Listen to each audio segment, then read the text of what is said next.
Hello and welcome to my YouTube channel. Myself Shubham Jain. Today we will discuss about the terminologies that are associated with the new public administration. New public administration के साथ जो हमारा first terminology है, जो हमेशा हम इसके बारे में बात करते हैं, that is the normative approach या नॉर्मेटिव बिहेवियर। हमने हमारे प्रीवियस लेक्चर में देखा था कि न्यू पब्लिक एडमिनिस्ट्रेशन जो है वो बात करता है कि it should be normative rather than value free approach. So हमें सबसे पहले ये पता होना चाहिए कि what is the meaning of the normative behaviour.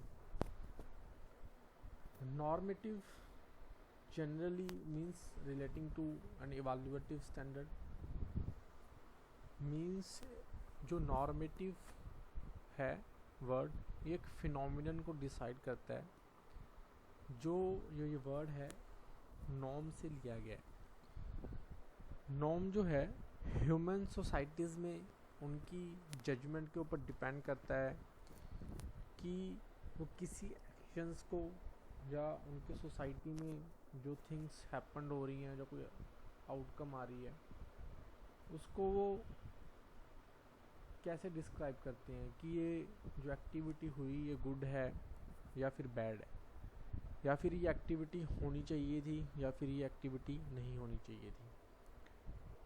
अगर हम एग्ज़ाम्पल की बात करें कि जो सोसाइटी में ट्रेंड सेटअप हो चुका, जो वहाँ की सोसाइटी की वैल्यू जजमेंटशिप के ऊपर एक उनका कल्चर सेटअप हो चुका, जिसको हम नॉर्म बोल देते हैं।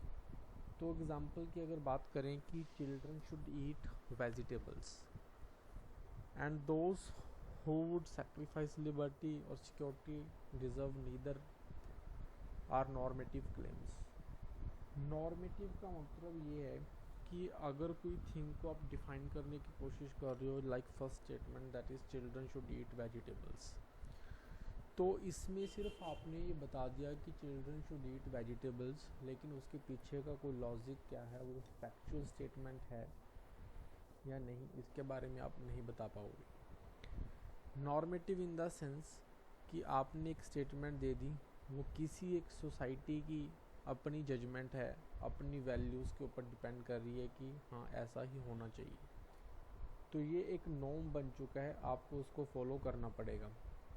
इसमें सही क्या है गलत क्या है ये आपको क्यों है ये नहीं बताया जाता, लेकिन क्या सही है क्या गलत है उसका एक कौन सी चीज़ सही है उसकी एक लिस्ट बन जाती है कि this is right this is wrong. क्यों है ये मैटर नहीं करता। तो अगर हम इसी स्टेटमेंट में ये देखें कि children should eat vegetables, because जो वेजिटेबल्स हैं अगर हम जस्टिफाई करने की कोशिश करें, हम जस्टिफाई कर सकते हैं, लेकिन नॉर्मेटिव बिहेवियर इसको जस्टिफाई नहीं करता कुछ, कि वेजिटेबल्स जो हैं उसमें विटामिन ज़्यादा होते हैं और उनकी चिल्ड्रंस के हेल्थ के लिए अच्छे होते हैं, तो इसमें एक फैक्ट है। लेकिन नॉर्मेटिव वैल्यूज़ जो होती हैं वो फैक्चुअल थिंग्स के बारे में बात नहीं करती, वो सिर्फ ये बता देती हैं कि हमारी सोसाइटी में हमने ये नॉर्म बना दिया, this is wrong this is right, you should have to follow this. Next, इस स्टेटमेंट में those who would sacrifice liberty for security deserves neither, कहता कि जिन लोगों ने सिक्योरिटी के लिए अपनी आज़ादी को खो दिया है, कि वो सिक्योर रहें, मतलब ठीक है कोई उनको सिक्योर करता रहे, उनकी अपनी आज़ादी ख़त्म है तो उनको दोनों ही नहीं मिलती, अगर उनकी आज़ादी चलेगी तो वो सिक्योर भी नहीं हो सकते। इसके पीछे का रीज़न क्या है वो हम नहीं बता रहे, लेकिन सिर्फ एक ये फैक्ट ये हमने एक स्टेटमेंट बोल दी, तो this is the norm of the society.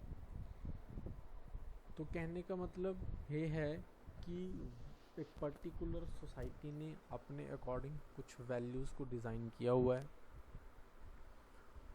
Another example की मैं बात करूं, सपोज करो कि टेंपल में हम बेयर फुट जाते हैं, आपको मंदिर में जाना है, आपको नंगे पांव जाना पड़ेगा, आप जूता या चप्पल पहन के टेंपल में एंट्री नहीं कर सकते। तो ये टेम्पल का एक नॉर्म है, तो आपको उस नॉर्म को फॉलो करना पड़ेगा। चप्पल क्यों नहीं पहन सकते ये डिस्कशन का मैटर नहीं है। आप चप्पल नहीं पहन के या चप्पल पहन के जाना चाहिए आपको या नहीं पहन के जाना चाहिए, आपने कभी जाके किसी पुजारी को पूछा? मुझे लगता है नहीं, बिकॉज आप जब उस सोसाइटी में पले बढ़े तो आपको पता चल गया कि this is the norm of the society. आपने कभी उसको क्वेश्चन करने की कोशिश नहीं की। तो नॉर्म्स का मतलब उस सोसाइटी का जो हिस्टोरिकल बैकग्राउंड है, जैसे हमने पब्लिक एडमिनिस्ट्रेशन का जो रिलेशनशिप्स है with different type of social sciences देखा, दैट इज़ हिस्ट्री, सोशियोलॉजी। तो जो नॉर्म्स हैं वो किसी सोसाइटी की सोशियोलॉजिकल पॉइंट ऑफ व्यू, उसकी historical point of views, different angles को देखने के बाद उनका एक नॉर्म, एक कल्चर सेटअप हुआ। उस नॉर्म्स को आपको फॉलो करना पड़ेगा, that is the normative approach.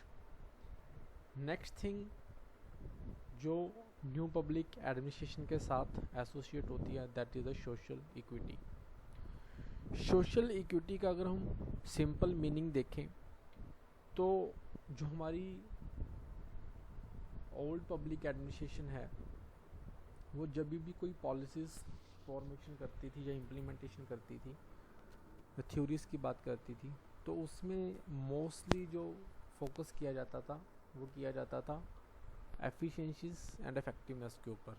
Efficiency in the sense कि कितना आप मिनिमम रिसोर्सेज को यूज़ करके मैक्सिमम बेनिफिट जनरेट कर सकते हो, that is the economical point of view. लेकिन new public administration social equity की बात करती है। तो what is this social equity? Social equity means जो हमारा सोसाइटी है वहाँ के डिफरेंट जो इंडिविजुअल्स हैं, लाइक वुमेन्स हैं, चिल्ड्रंस हैं, डिसेबल पर्सनस हैं, तो जैसे मान लो जो इक्विटी है, समानता, वो जेंडर के बेस पे, रेस के बिहाफ पे, रिलीजन्स के बिहाफ पे वो इक्विटी होना चाहिए, मतलब उनके समानताएं होनी चाहिए। ये नहीं होना चाहिए कि आप जेंडर के बेस पे बायस कर रहे हो या रेस के बिहाफ पे बायस कर रहे हो।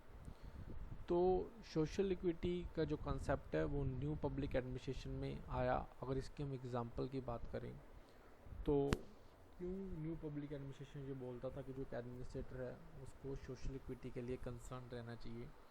इस अगर हम बात करें तो ऑनलाइन एजुकेशन का आज मैं करंट एग्जांपल देना चाहूँगा कि मान लीजिए ऑनलाइन एजुकेशन जो है वो डिफरेंट सॉफ्टवेयर्स हैं कि टीचर्स जो हैं वो ऐसे करके जूम से लेक्चर ले सकते हैं, दिस दैट वो। लेकिन क्या आपने ये सोचा कि जो लोग फिज़िकली डिसेबल्ड हैं, जो देख नहीं सकते या फिर बोल नहीं सकते, गवर्नमेंट सुन नहीं सकते, उनके लिए ऑनलाइन एजुकेशन प्रोवाइड करवाने के लिए क्या कर रही है? तो कहने का मतलब ये है कि जब भी आपका कोई पॉलिसी बनेगी और आप उसको इम्प्लीमेंट करोगे, आपको ये देखना पड़ेगा कि उस पॉलिसी को जब आप इम्प्लीमेंटेशन कर रहे हो तो किस टाइप के पीपल्स हैं जिनके ऊपर ये पॉलिसी आप इम्प्लीमेंटेशन कर रहे हो सकता है आपकी पॉलिसी बहुत अच्छी हो लेकिन कुछ पीपल्स उस पॉलिसी का बेनिफिट नहीं ले पाएंगे, उनके साथ वो बायस हो जाएगा, डिस्क्रिमिनेशन हो जाएगा। एक एडमिनिस्ट्रेटर को उस सोसाइटी में जितने भी पीपल्स रह रहे हैं, जितने भी इंडिविजुअल्स रह रहे हैं, सभी की जो रिक्वायरमेंट्स हैं, जो नीड्स हैं, उसके हिसाब से पॉलिसी को डिज़ाइन करना चाहिए। That is about the social equity. Change oriented peoples चाहते हैं हमारी लाइफ में चेंज आए, change in the sense positive change, कि वो डेवलप करते रहें, यानी कि उनका स्टैंडर्ड जो है लिविंग का वो इम्प्रूव हो, डेवलपमेंट्स हों। तो अगर ऐसा चेंज वो चाहते हैं तो उस चेंज को करने के लिए जो हमारा एडमिनिस्ट्रेशन है उसको भी इनोवेटिव होना पड़ेगा, बिकॉज पीपल्स की डिमांड को फुलफ़िल करने के लिए आपको अपना administrative procedures, institutional procedures change करने पड़ेंगे। तो उसके लिए आपको न्यू आइडियाज़ के लिए वेलकम करना पड़ेगा, कि रिलक्टेंट नहीं हो सकते कि हम ये चेंज नहीं करना चाहते। एक्चुअली चेंज को जो रिलक्टेंसी होती है चेंज के लिए वो इसीलिए होती है बिकॉज उस एडमिनिस्ट्रेशन को जो ह्यूमंस रन कर रहे हैं वो अपनी कैपेसिटी बिल्डिंग्स नहीं करते, रीस्किलिंग नहीं करते। उनको लगता है कि अगर हम कुछ न्यू थिंग्स इंट्रोड्यूस करेंगे तो हमें इस चीज़ को सीखने में, इस चीज़ को इम्प्लीमेंट करने में थोड़ी प्रॉब्लम आएगी, तो इसलिए हमें ये नहीं करना चाहिए।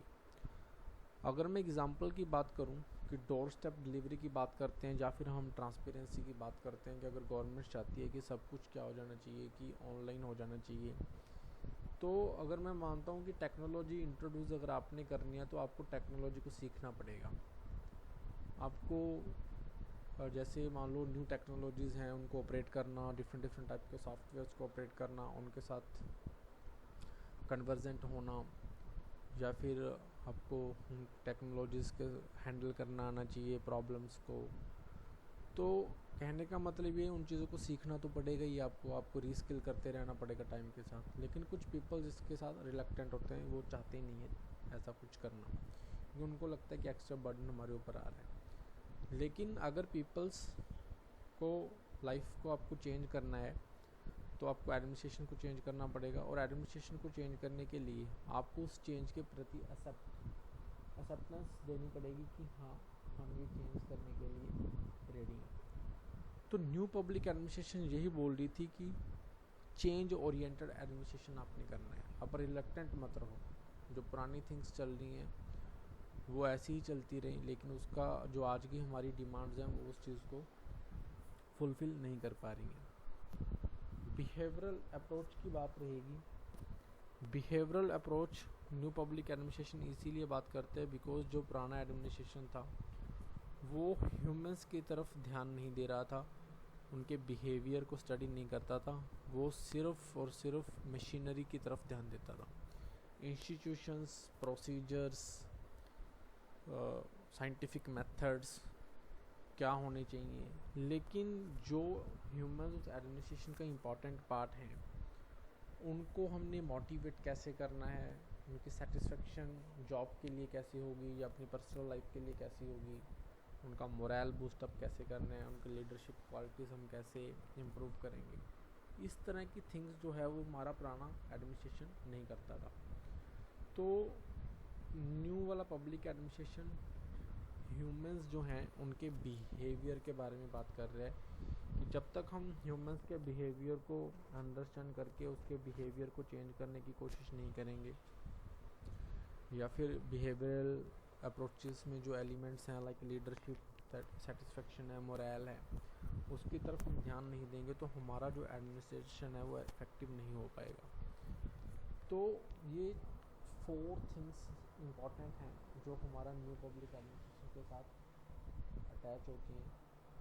तो न्यू पब्लिक एडमिनिस्ट्रेशन की कंप्लीट प्रोफाइल समझने से पहले आपको ये 4 चीज़ें क्लियर होनी चाहिए: normative, social equity, change orientation and the behavioural approach. New public administration को ओल्ड पब्लिक एडमिनिस्ट्रेशन से ये चारों चीज़ें डिफरेंट बनाती हैं। So thank you students, hope so आपको ये समझ आ गया होगा। Thank you for watching the video.